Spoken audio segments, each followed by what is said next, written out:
Thanks for the series, for the invitation. Definitely give a special shout out to my well brother Patrick Rosal, and I had a great conversation with the students today. So thank you for being so hospitable and welcoming. It's great to read with Ishion. That art poem is just tough. It's just a tough poem, and I really enjoyed hearing it. So thank you for reading it. I'm gonna I'm gonna just kind of clear my throat with a poem by Amiri Baraka called "Return of the Native." To begin with, Harlem is vicious modernism, bang clash, vicious the way it's made. Can you stand such beauty, so violent and transforming? The trees blink naked, being so few. The women stare on in love with themselves. The sky sits awake over us, screaming at us. No rain. Sun hot cleaning, sun drives us under it. The place and placement of Black people. Their heavy Egypt. Weird word. Their minds, mine, the Black hope, mine. In time. We slide along in pain or too happy. So much love for us. All over. So much of what we need. Can you sing yourself, your life, your place on the warm planet Earth? And look at the stones, the hearts, the gentle hum of meaning. Each thing, life we have, or love, is meant for us in a world like this, where we may see ourselves all the time and suffer in joy that our lives are so familiar. I'm going to read just a poem from the Essential Hits of Shorty Bon Bon, which basically chronicles the life of a musician, a Puerto Rican musician from New York named Shorty Bon Bon. In this particular poem, he is on his way out. He's about to make his transition, and there's a poet there who's kind of listening to him and guiding him along. Side A32. You switch to a velvet booth. A short-circuited tombstone solo wears a cosmopolitan smirk. Who is that copping, please, talking about they haven't played that tune in a while?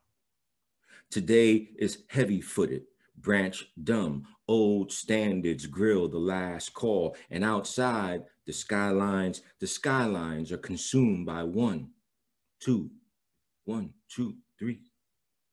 Time to dig historic in that section of the circle where high call answers question with song. Yes, poet, I heard you. And then what happened to Shorty Bon Bon? He gave his last breath to Viejo San Juan. Is it true what they say about Shorty Bon Bon? No bird sows his wings, no sonero his song. Oh, read me those poems about Shorty Bon Bon. He buried his drum in La Plaza Colón. Oh, tell me what happened to Shorty Bon Bon. He lost his junjun in Viejo San Juan.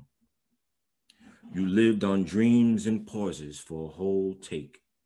Whenever prayer shot your fate lines, Buddha sang for pennies, and his song blubbered the heavens went quiet with his laugh. The rocks in your path were unemployed, and there was enough space for a second life. Sounds like just as it is, only way out was to be about something. You, fly guy with the hard hands, blade swimmer. Don't know if you heard, but this horse is ready. Gather your clouds and pearls. Here comes lightning. Put on grease and butter.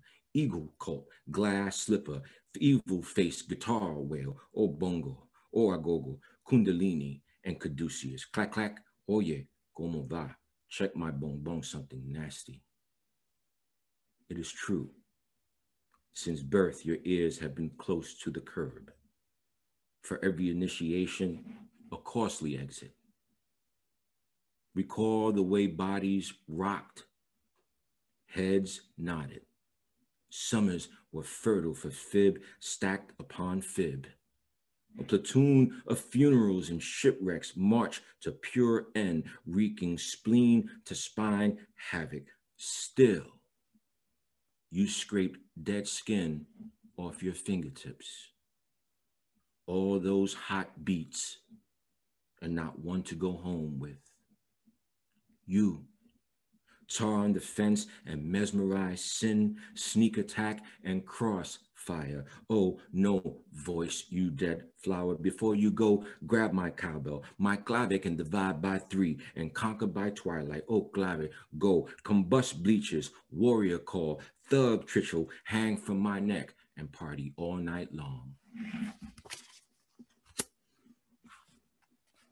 I'll move on to the Crazy Bunch. And again, the Crazy Bunch is sort of another chronicle of in the lives of these 5 young Black and Puerto Rican men from East Harlem in the 90s, at the kind of advent of the hip hop era. And I'll start with a poem called That's My Heart Right There. We used to say, that's my heart right there. As if to say, don't mess with her right there. As if don't even play, that's a part of me right there. In other words, okay, okay, that's the start of me right there. As if come that day, that's the end of me right there.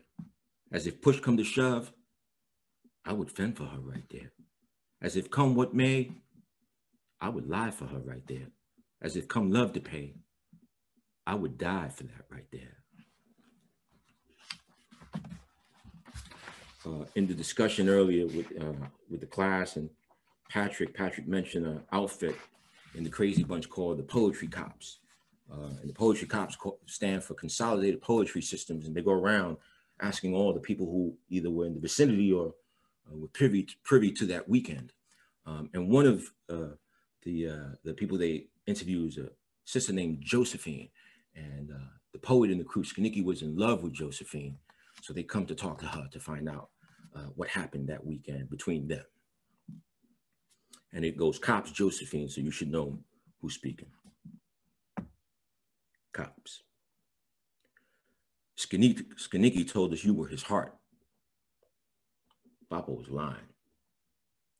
We spoke to a few people from Lexington that swear by it. In the morning, you want all the bad shit to be gone. He said you were his beautiful battle. Yeah, he liked that word a lot. Beautiful. He called you a real dream. You know, dreams are the only time you can wake up before someone pulls the trigger. We want to hear your side, Josephine. When Slick shows up, it makes my hands sweat and I don't do old love. But what if it was true? You can't freestyle the truth. And I told them, once you start using the word soul, you start wanting things you can't have. But what if though? I dig it. Sometimes you have to fantasize to your favorite ifs. What do you keep to yourself just in case you have to run away? We just want to help Skaniki, that's all. He's trying to remember. I used to ask him, what's going to happen when all the words stop working? He was trying to spit that Gucci shit, and I don't speak Spanish. Well, can we talk about beauty hunger? Not for nothing, honestly and truthfully, when it came to beauty, some of us had empty stomachs. My Uncle Joe always told me you have to watch them when they lean to talk. Watch to see if they wipe crumbs off your lip. I'm not a poet, mister, but I can see. And what was it you saw that night, Josephine? Love is where the paper unfolds itself. When I'm lying, my tongue seeks shelter. The horoscopes get the shit wrong. And I don't believe in emergency numbers. Might as well hang me on the wall and look at me all day. I pick up speed when I turn the corner.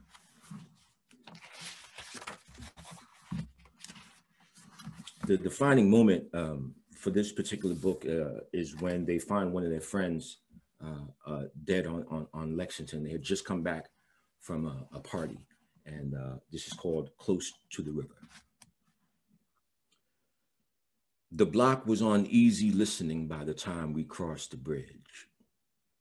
One could say that the moon over Lexington was sartorial. You could break the Erie down with far without London. The light posts were holding a note and no one was sitting on the abandoned folding chair that belonged to the community center. There's always a cat, but now there's three, and you swear that there's someone on the rooftop making faces at the stars.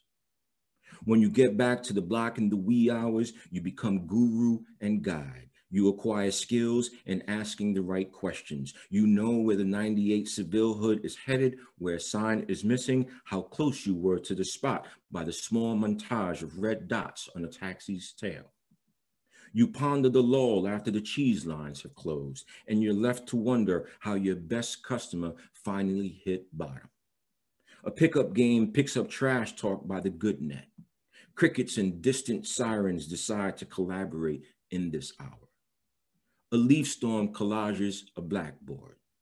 You didn't dare question the empty shopping cart near the garbage can. A shade swallows half the street and the need to get paid takes over the whole body. It was no surprise that we lived close to the river. It was easy to make bastards of our era.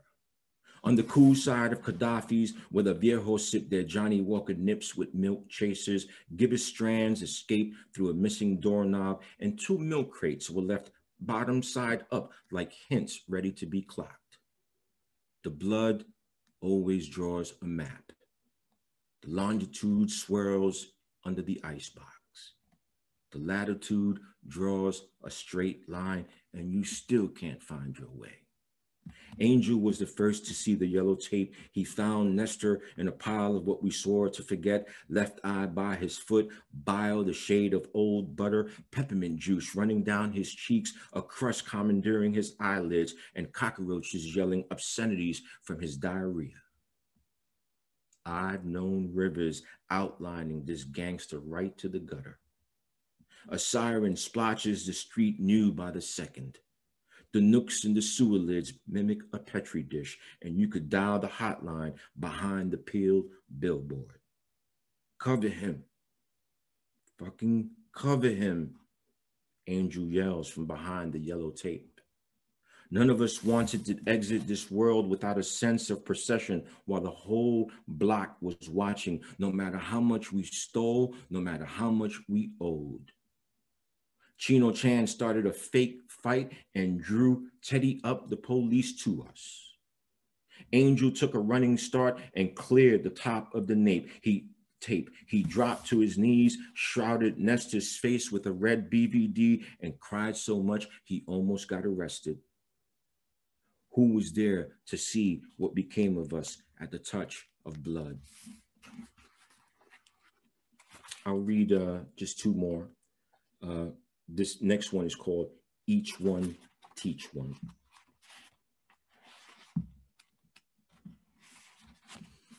Each one, teach one.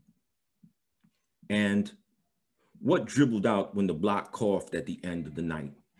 A Superman action figure, Purple 5 food stamps, Golden Glove wannabes, Mighty Mouse cheese lines, a Dapper Dan Gucci watch, a ticket to the celebrity club, a bevy of Yamahas, a dope MC at the rooftop, a woo-ha trope and a skate key stopper, Claw's cankered forearm, Mikey's pigeon coop, Abuelita's chicken soup, the parade float, the honey on the float, the honey right off the boat, straight sentences, no please, a rat cheesing in the garbage, a sunset surfing the Harlem line, tenant patrol flyers, a silent accomplice, a firefly in the jar, a pair of faded jeans, a portrait in lattice, co-opted ciphers, an old Life magazine, a preacher's splintered head, 2 rusty badges, a cluster of pill bottles, a combination lock, a corroded Sugar Hill LP, a drive-by greeting card, a message with gears, a primal scream, a gangster's last wish, unpaid bills,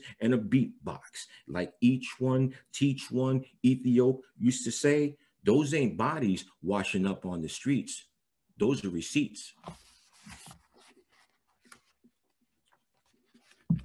And the last poem I'll read is called They Won't Find Us in Books.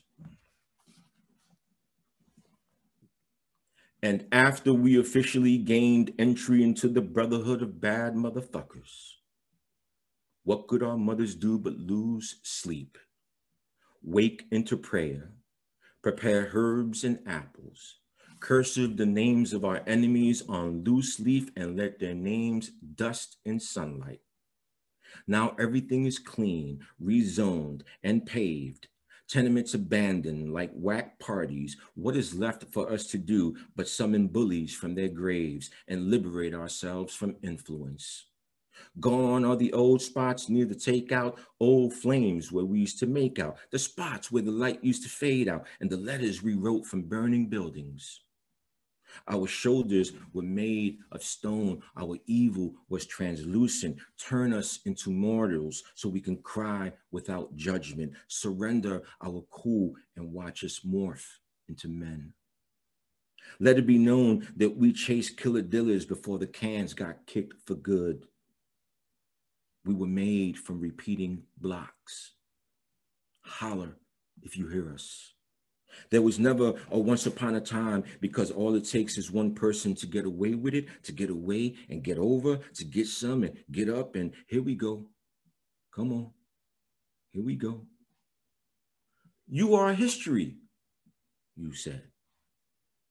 If being free means burning a few things, then play that number for us straight. The corner was between us and the world, and sometimes you needed to be okay with not telling. If anyone asks you about your destiny, don't explain. Maybe this is the story we need to turn ourselves into music, bass and bully, a string pulling at both ends. They won't find us in books, you used to say. Everybody say yeah, and you don't stop.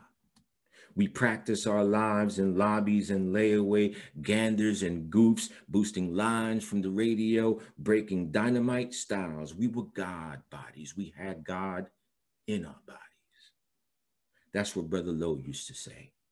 He used to say, a man can stand on the corner long enough to see a dream etched on a herb's forehead, to see desperation exit from a subway station, to see a tragic hero come back to reclaim his city. So we downloaded his bars and gems, and no doubt, when it was time to tell our story, out came fire and spit. Thank you.